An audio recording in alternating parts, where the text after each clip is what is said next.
What's up, everybody? Happy Monday. Hope all you had a great weekend. Hope you all having a great day so far. Getting into this episode of B&B, let the foolishness begin. Listen, I'm so over this storyline already because I can see the bullshit happening. I find it totally ridiculous that Hope and Brooke are so up in arms about Douglas living with Thomas full time now. I just find that stupid.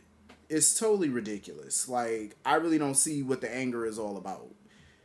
I could see if he was moving the boy to Timbuktu or something like that. I get it, but number one, that's his child. You know what I mean? That's his son, and I do commend Hope for taking Douglas in. She didn't have to, and people were pushing that on her at the time. And she didn't have to take him in at the time, but she did. She took him in. Let him live in her home with her husband and her other, and her daughter. She didn't have to do that, so I commend her for it. But, I get it. She grown attached to the boy. He's a part of, their family over there now, but that doesn't have to change. I really don't see what the issue is. And it's not like Thomas is making this contentious or anything, because he's not. All he did was float the idea around. He never said, oh, well, I'm taking my son and that's how it's going to be. He never gave them any demands. You know what I mean? He simply threw the idea out there because, obviously Douglas loves his father, and it's clear that Douglas wants to spend more time with his father, you know?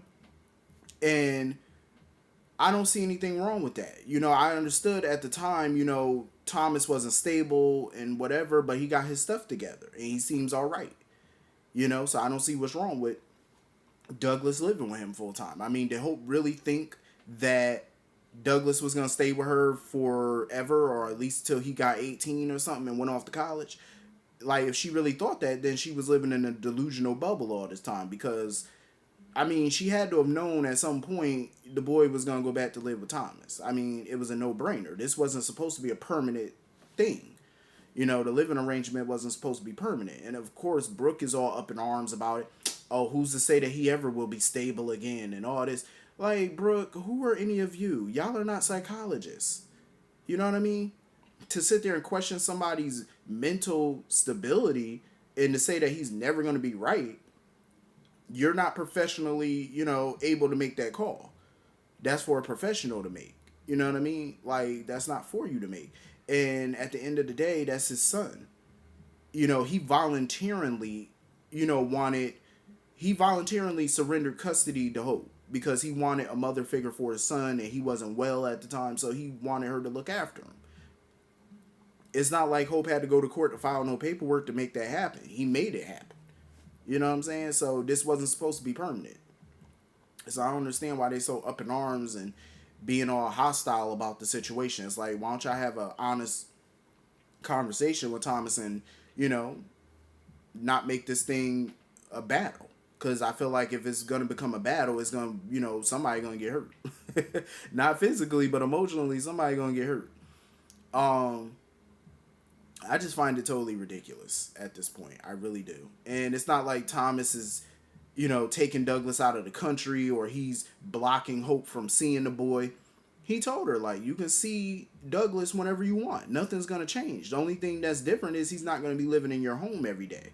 You know what I'm saying? That's the only difference. He can still hang around Beth and stuff like that. They can still play. Hell, he can even sleep over, Douglas can even sleep over, have sleepovers over there. Thomas is not stopping anything. He just wants his son with him full time. That's all he wants. I don't see anything wrong with that. Like, they're making, they're making noise about nothing pretty much. It's like, relax, calm down. Honestly, I find it also totally ridiculous that Brooke can't be around Deacon, all because of Ridge. I just find that stupid. Like, y'all share a child together.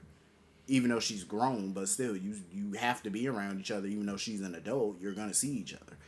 Furthermore, you share a grandchild together. It's ridiculous. Like, she should be able to be around Deacon. Like, I don't see how, oh, I can't be around you because I don't want to upset Ridge. Oh, please.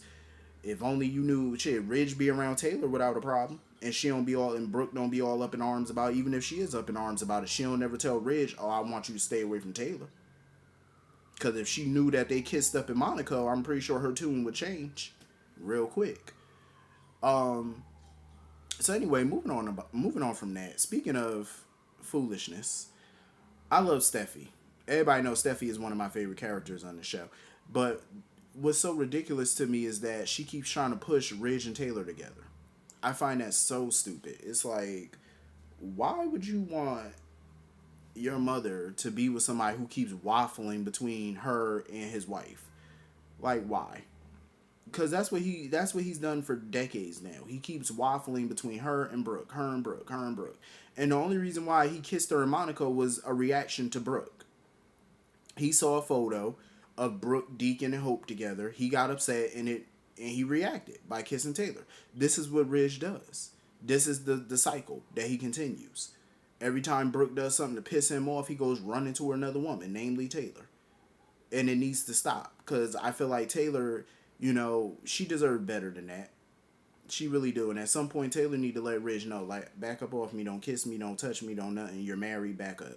That's what I want Taylor to let him know. Like, this little back and forth game that we've all been playing for years, it's over. It's done. Like, that's what needs to happen at this point. Because I'm over Ridge and his foolishness. But I totally agree with Taylor and Steffi. I do think Thomas needs to get his son. Like, that's your child.